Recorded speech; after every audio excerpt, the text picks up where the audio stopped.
रीवा के गढ़ थाना क्षेत्र में लाखों की चोरी, पीड़ित ने न्याय न मिलने पर आत्मघाती कदम की चेतावनी दी। रीवा जिले के गढ़ थाना के अंतर्गत पचोखर गांव में एक परिवार के घर में लाखों रुपए की चोरी का सनसनीखेज मामला सामने आया है।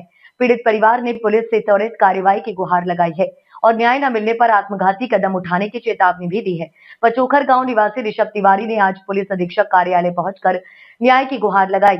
ऋषभ ने बताया कि बीती 18 जून की दरमियानी रात उनके घर में चोरी हुई। चोरों ने घर से 2 लाख रुपए नगद, 8 से 10 तोला सोना, चांदी के जेवर और हीरे की अंगूठियां चुरा ली। ऋषभ के अनुसार चोरी किए गए सामान की कुल कीमत 14 से 15 लाख रुपए है। ऋषभ ने बताया कि वारदात के समय वे और उनके परिवार के सदस्य सभी आने जाने वाले दरवाजों के पास सो रहे थे। उन्हें आशंका है कि चोर छत के रास्ते घर में घुसे होंगे। उन्होंने ये भी बताया कि चोरों ने शायद घर के अंदर किसी तरह का छिड़काव किया था, जिससे घर के सभी सदस्यों की नींद नहीं खुली। पीड़ित ऋषभ तिवारी ने अपनी पीड़ा व्यक्त करते हुए कहा कि यदि इस मामले में जल्द कार्रवाई नहीं हुई और उन्हें न्याय नहीं मिला तो वह और उनकी बहन फांसी लगाने को मजबूर होंगे। उन्होंने पुलिस अधीक्षक से मामले में गंभीरता से संज्ञान लेने और जल्द से जल्द चोरों को पकड़ने तथा चोरी का सामान बरामद करने की अपील की है। इस घटना से क्षेत्र में दहशत का माहौल है और ग्रामीण अपनी सुरक्षा को लेकर चिंतित हैं। ऋषभ तिवारी है, मैं ग्राम पचोखर, पोस्ट गोदरी, थाना गढ़ का निवासी हूँ। मेरे घर में 18 तारीख की रात्रि में लूट हुई, चोरी की वारदात, जिसमें 2 लाख रुपए नगद, 7-8 तोला का सोना था और चांदी थी और हीरे की अंगूठी थी।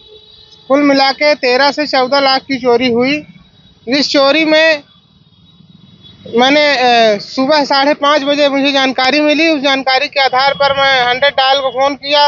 100 डायल आई, इसके बाद बीट प्रभारी आए, फॉरेंसिक टीम आई। इसके बाद से आज 26 तारीख हो गई, अभी तक किसी भी संदिग्ध व्यक्ति की जांच नहीं हुई है और मुझे ऐसा लग रहा है कि मेरी संपूर्ण व्यवस्थाएं चौपट हो चुकी हैं। मुझे अपनी बहन की शादी करना था, अब मेरे पास कोई आय का साधन नहीं है। अगर मामले की तफ्तीश नहीं हुई, मेरा सामान नहीं मिला तो मैं और मेरी बहन दोनों अंतोगत्वा फांसी लगाने की स्थिति में आ जाएंगे। मेरे पिताजी 66 वर्ष की उम्र में इस वर्तमान में हैं, उनको पेंशन कुछ नहीं मिल रही है। मेरे घर में कोई भी आय का साधन नहीं है। मैं 1-1.5 एकड़ किसान हूँ, उसमें भी वो भी केसीसी लेके पहले से रखा हूँ। मेरे पास कोई आय का साधन नहीं है। जब घटना हो रही थी तो घर में कौन कौन मौजूद था, कैसे घटना हो गई है? जब घर में घटना हो रही थी तो मेरे माता पिता द्वारिकापुरी की यात्रा में गए हुए थे। मैं, मेरी पत्नी, मेरी बहन, हम लोग कच्चे घर में सो रहे थे और ये आंगन में रूम था, इसमें ताला लगा करके ताला लगा हुआ था। हम लोग कच्चे घर में सो रहे थे। कच्चा घर हमारा आंगन से खुला हुआ है।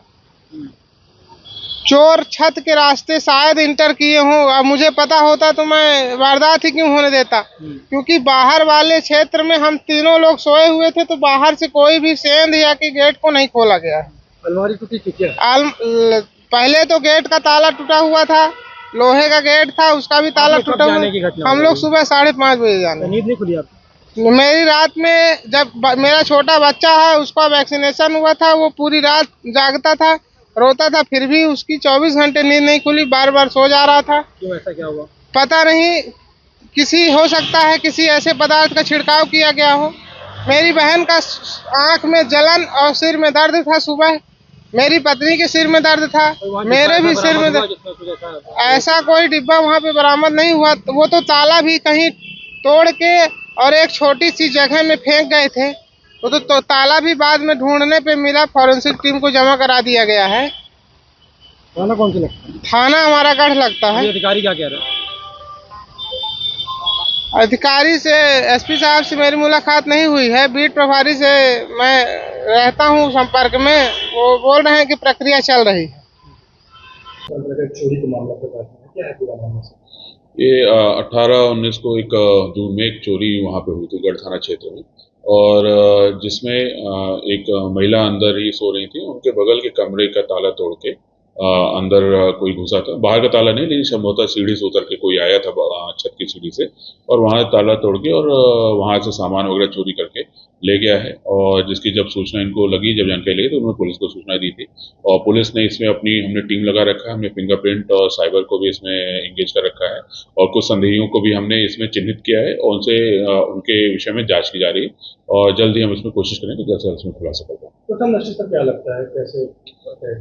प्रथम दृष्टया लग रहा है कि कोई लोकल का हो सकता है जिसको घर की संरचना वो सारी चीज़ मालूम है और जिसके आधार पर उसने इस घटना को अंजाम दिया।